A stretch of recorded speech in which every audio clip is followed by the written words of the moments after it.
گاڑی خریدتی ہے، اس کے ساتھ اس کا تعلق کیسا ہے یہ تو ظاہر ہے انعام سارا انعام خود بتا سکتی تھی، یا پھر ان کے دوست احباب جو انہیں بہت کلوزلی جانتے تھے جن کے ساتھ وہ شیئر کرتی تھی وہی بتا سکتے ہیں۔ لیکن جو شاہ نواز امیر کا بیان سامنے آیا، شاہ نواز امیر یہ کہتا ہے کہ اس کو شک تھا کہ اس کی بیوی کا کسی کے ساتھ تعلق ہے، پھر اس نے شاہ نواز نے سارا سے اس بارے میں باز پرس کی، جبکہ سارا نے اسے مطمئن کر دیا کہ اس کا کسی کے ساتھ کوئی تعلق نہیں ہے۔ یہاں پر ایک چیز جواب طلب ہے کہ اگر سارا کا کسی اور کے ساتھ افیئر تھا، سارا کسی اور میں انوالو تھی، تو سارا کو پاکستان آنے کی ضرورت نہیں تھی۔ نہ تو شاہ نواز کوئی بہت زیادہ اچھا بزنس چلا رہا تھا، کوئی اچھی جاب کر رہا تھا، اس کے ایکسپینس پورے کر رہا تھا، بلکہ یہ بھی کہا جا رہا ہے کہ سارا سے پیسے بھی منگواتا تھا۔ شاہ نواز سارا سے مسلسل بہانے سے پیسے بھی منگواتا تھا۔ اس کی وجہ یہ بھی ہو سکتی ہے کیونکہ شاہ نواز خود سے کام نہیں کرتا تھا۔ یہاں پر آپ کو بتاؤں کہ شاہ نواز کے اوپر پہلی بیگمات کی طرف سے بھی الزام عائد کیا گیا، جنہوں نے دونوں نے طلاق لے لی تھی۔ ان کا بھی موقف یہی ہے کہ یہ ڈرگز لیتا تھا، یہ نشے کا عادی تھا، اور یہ ہمیں مار پیٹ بھی کرتا تھا اور ہم سے پیسے بھی مانگتا تھا، اور یہی تمام سینیریو جو ہے وہ سارا انعام کے کیس میں بھی ہمیں نظر آتا ہے۔ اچھا جی، جھگڑے کی وجوہات کیا بنی؟ آپ کو شاہ نواز کا موقف ہم نے بتایا تھا۔ شاہ نواز کا موقف جو پولیس کو اس نے بیان دیا، اس میں اس نے کہا کہ مجھے ایسا لگتا تھا کہ سارا انعام ایک غیر ملکی ایجنٹ ہے اور میری جان لینا چاہتی ہے۔ تمہاری جان کیوں لینا چاہے گی؟ وہ غیر ملکی کی ایجنٹ ہے، غیر ملکی کسی بھی ایجنسی کی ایجنٹ ہے، تمہاری جان کیوں لینا چاہے گی؟ اس کے پاس کوئی ایک وجہ، سالڈ ریزن جو تمہاری جان وہ لینا چاہے۔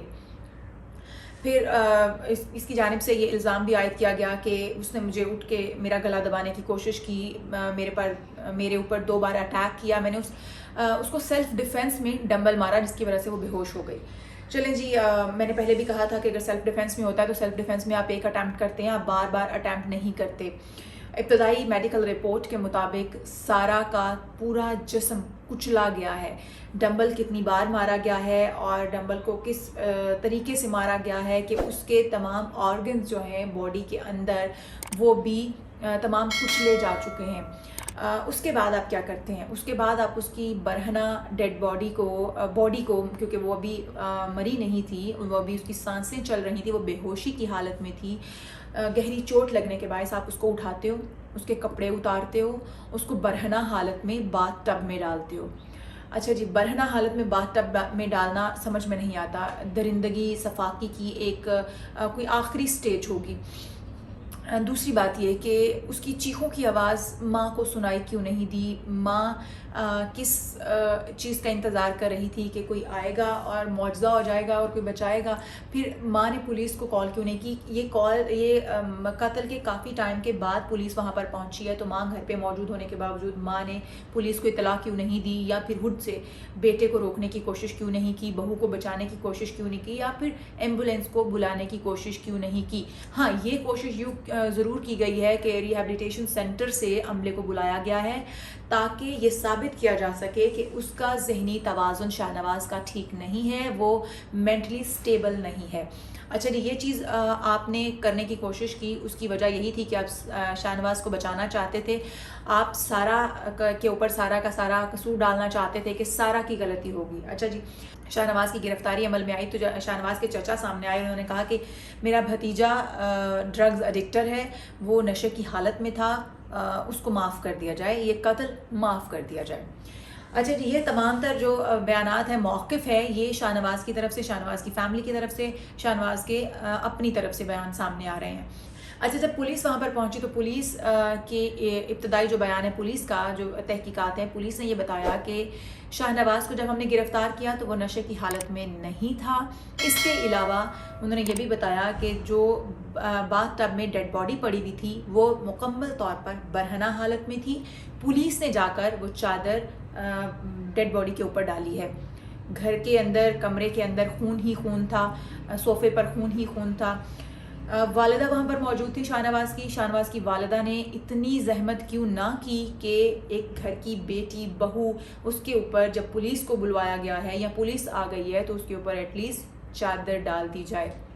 آپ نے تمام تر شواہد کو مٹانے کی کوشش کی ہے، آپ نے تمام تر وہاں پر چیزیں چھپانے کی کوشش کی ہے، ریہیبلیٹیشن سینٹر سے عملے کو بلا کر آپ نے شاہ نواز کو بچانے کی کوشش کی ہے، لیکن آپ نے ایک کوشش بھی نہیں کی کہ سارہ کو بچا لیا جائے۔ اچھا جی، سارہ کی کوئی غلطی نہیں تھی، سارہ ایک بڑی سلجھی ہوئی خاتون تھی، سارہ ایک پڑھی لکھی خاتون تھی، ایک اچھی پوسٹ پر تھی، ہم بار بار بتاتے ہیں کہ وہ ایک اچھی فیملی سے بیلانگ کرتی تھی، لیکن سارہ کی غلطی صرف اتنی تھی کہ وہ انسانوں کی پرکھ نہیں جانتی تھی۔ سوشل میڈیا ویب سائٹ پر دوستی کے بعد شادی کر لی، لیکن جاننے اور پرکھنے کی کوشش نہیں کی۔ اچھا یہ بھی بتائیں کہ شادی کے حوالے سے بھی خبر سامنے آئی ہے کہ یہ شادی چکوال میں ہوئی تھی اور کسی دوست کے ہاں ہوئی تھی۔ اچھا یہاں پر ایاز میر صاحب کا بھی ایک بیان سامنے آیا۔ ایاز صاحب یہ کہتے نظر آئے ہیں اپنے بیٹے کے حوالے سے کہ سارہ کو پہلے سے پتا تھا کہ شاہ نواز ڈرگز ایڈکٹر ہے، وہ ڈرگز لیتا ہے۔ اچھا اگر سارہ کو پہلے سے پتا ہوتا تو سارہ شاید یہ شادی نہ کرتی، کیونکہ وہ بہت ہی سلجھی ہوئی اور بردبار خاتون تھی۔ میں نہیں سمجھتی کہ کوئی بھی عورت اتنی سمجھدار ہونے کے بعد کوئی ایسا سٹیپ لے سکتی ہے۔ شاہ نواز امیر نے جو ایک بات اور سارہ سے چھپا رکھی تھی وہ ہے اپنی پہلی 2 شادیاں۔ سارہ کے دوست بھی یہی بتاتے ہیں کہ سارہ کو نہیں پتا تھا کہ شاہ نواز پہلے 2 بیویوں کو طلاق دے چکا ہے، پہلی 2 بیویاں اس کو چھوڑ کے جا چکی ہیں، یہ 2 بار شادی کر چکا ہے۔ ایسا کچھ بھی سارہ انعام کو نہیں پتا تھا۔ سارہ کے اور شاہ نواز کے درمیان جھگڑے کی بیسک وجہ بھی یہی تھی۔ جب سارہ کو یہ پتا چلا کہ پہلے سے 2 شادیاں چھوڑ چکا ہے تو ان کا جھگڑا سٹارٹ ہوا۔ اس کے بعد سارہ نے یہاں آنے کے بعد فوراً ہی ایک گاڑی خریدی تھی، جو کہ گاڑی بھی شاہ نواز نے اپنے نام پر لگوا لی تھی۔ شاہ نواز سے وہ گاڑی واپس سارہ اپنے نام کروانا چاہتی تھی، یہ بھی ایک تنازع تھا۔ اس کے علاوہ بہت بار شاہ نواز نے سارہ سے پیسے منگوائے تھے اور شاہ نواز سے پیسے واپس مانگنے کا تقاضا بھی تھا سارہ کا، کیونکہ سارہ جان چکی تھی کہ شاہ نواز کیسا انسان ہے۔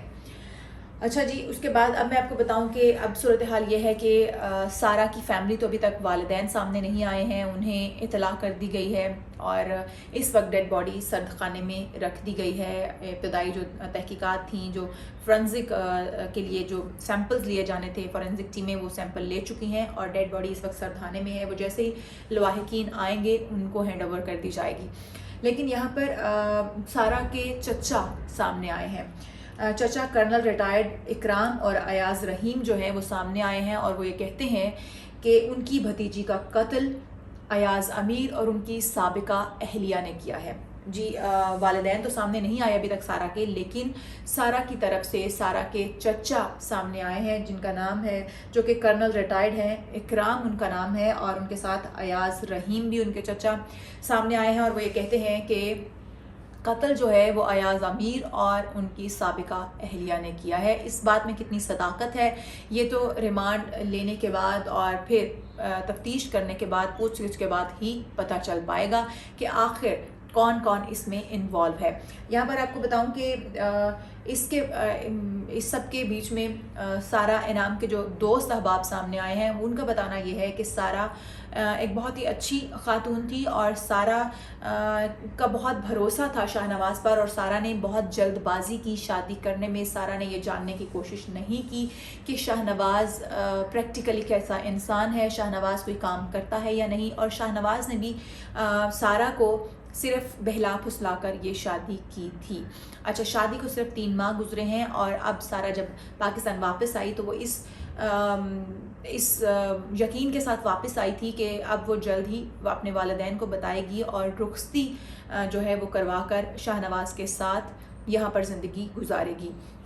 لیکن اس سے پہلے ہی شاہ نواز کی بہت ساری چیزیں سارہ کے سامنے آنا شروع ہو گئیں، جیسا کہ ایک تو بہت زیادہ تعداد میں ڈرگس لینا تھا اور اس کے علاوہ پیسے اس سے مانگنے کی کوشش، پیسوں کی ڈیمانڈ بار بار جو اس سے کی جا رہی تھی، اس کے علاوہ دھوکے سے اس کی گاڑی کو اپنے نام کروا لینا۔ اس کے بعد سارہ کو 2 شادیوں کے بارے میں علم ہونا، یہ بہت سارے محرکات تھے جو ان دونوں کے درمیان اختلافات اور جھگڑے کی وجہ بنے۔ جھگڑا جمعرات کی رات کو شروع ہوا، کسی وجہ سے وہ جھگڑا ختم بھی ہو گیا اور اس کے بعد وہ جھگڑا اگلی صبح جمعے کی صبح دوبارہ شروع ہوا، جو کہ سارہ انعام کی موت کی صورت میں ہم سب کے سامنے ہے۔ اچھا جی، یہاں پر میں ایک اور چیز بھی آپ کو بتاؤں کہ اس میں دفعہ 302 بھی لگائی گئی ہے کیونکہ قتل ہے، اور شاہ نواز کے اوپر تو دفعہ 302 جو ہے اس کے تحت پرچہ کاٹ دیا گیا پولیس کی مدعیت میں، کیونکہ والدین ابھی لواحقین ابھی تک سارہ انعام کے سامنے نہیں آئے ہیں۔ والدین کیوں سامنے نہیں آ رہے ہیں یا ان کی طرف سے کوئی موقف کیوں نہیں آ رہا ہے؟ ایک جوان بیٹی مری ہے، ایک جوان بیٹی کا اندوہناک قتل ہوا ہے، دردناک موت دی گئی ہے اسے، تو والدین کو اب تک پاکستان پہنچ جانا چاہیے تھا، پاکستان پہنچ کر انہیں اپنی مدعیت میں اس کیس کو آگے بڑھانا چاہیے تھا، پرچہ کٹوانا چاہیے تھا، یا پھر جسمانی ریمانڈ کے لیے مزید استدعا کرنی چاہیے تھی تاکہ کچھ مزید حقائق سامنے آ سکیں، لیکن ابھی تک ایسا کچھ بھی ہوتا ہوا نظر نہیں آیا۔ میں یہاں پر یہ کہوں گی کہ اگر ایک عورت کو برہنہ حالت میں مار دینا یہ بھی بہت بڑی درندگی ہے، لیکن پھر اس کی لاش کی بھی بے حرمتی کرنا کہ اس کے اوپر سے کپڑے بھی اتار دینا اور اس کو برہنہ حالت میں آپ باتھ ٹب میں ڈال رہے ہیں، آپ اس وقت کس مینٹلی کس سٹیج پر ہیں اور آپ کیا کر رہے ہیں؟ میں یہ کہہ سکتی ہوں دعوے کے ساتھ کہ آپ اس وقت نشے میں ہو سکتے ہیں، کیونکہ کوئی بھی سینسیبل انسان، کوئی بھی ہوش و حواس میں بیٹھا انسان غصے میں قتل تو کر سکتا ہے، لیکن پھر درندگی یہاں تک کہ اس کے آرگنز کو، تمام آرگنز کو کچل دینا، اتنا مارنا، تشدد کرنا، سارہ کے جسم پر ناخنوں کے نشان بھی ملے ہیں، ہاتھا پائی کے نشانات بھی ملے ہیں، اس کے تمام آرگنز کو کچلا گیا ہے، پھر اس کو برہنہ حالت میں باتھ ٹب میں ڈال دیا گیا ہے۔ تو میں یہ سمجھتی ہوں کہ اس معاملے کی تحقیقات ہونی چاہیے۔ اس سے پہلے بھی اس طرح کا ایک واقعہ پیش آیا اسلام آباد میں ہی، ابھی اس چیز سے اسلام آباد اس خوفناک واقعے کے اس خوف سے باہر نکلی نہیں تھی کہ اب یہ دوسرا واقعہ پیش آیا ہے۔ کس طرح سے لڑکیاں کسی پر بھروسہ کریں گی، کس طرح سے عورتیں اپنے شوہروں پر بھروسہ کریں گی۔ شوہر ایک ایسا رشتہ ہے، خامند کا رشتہ، بیوی کا رشتہ ایک ایسا رشتہ ہے جس کو بہت معتبر مانا جاتا ہے، جس پر اتنا بھروسہ کیا جاتا ہے۔ والدین اپنی بیٹی اسی ایک رشتے کے بھروسے پر اپنے گھر سے رخصت کر کے ایک پرائے گھر میں بھیج دیتے ہیں، لیکن کیا یہ رشتہ اب قابل بھروسہ رہا ہے؟ کیا اس رشتے پر اتنا ہی بھروسہ کیا جا سکتا ہے؟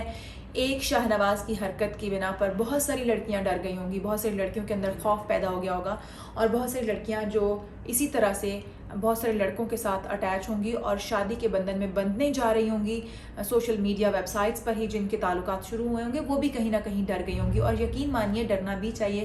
سوشل میڈیا ویب سائٹ کوئی ایسا اتھینٹک ذریعہ نہیں ہے ایک بندھن کو شروع کرنے کے لیے، ایک رشتے کو شروع کرنے کے لیے، تو ہمیں بہت کچھ اس سے سیکھنے کو مل رہا ہے، بہت کچھ ہمارے اندر جو ہے وہ خوف کی لہر جو ہے وہ ہم اپنے ارد گرد طاری جو ہے وہ محسوس کر سکتے ہیں۔ بہت شکریہ، مزید حقائق بھی آپ کے ساتھ شیئر کرتی رہوں گی، اس کیس کے حوالے سے مزید بھی جو اپڈیٹس ہوں گی آپ کے ساتھ شیئر کریں گے۔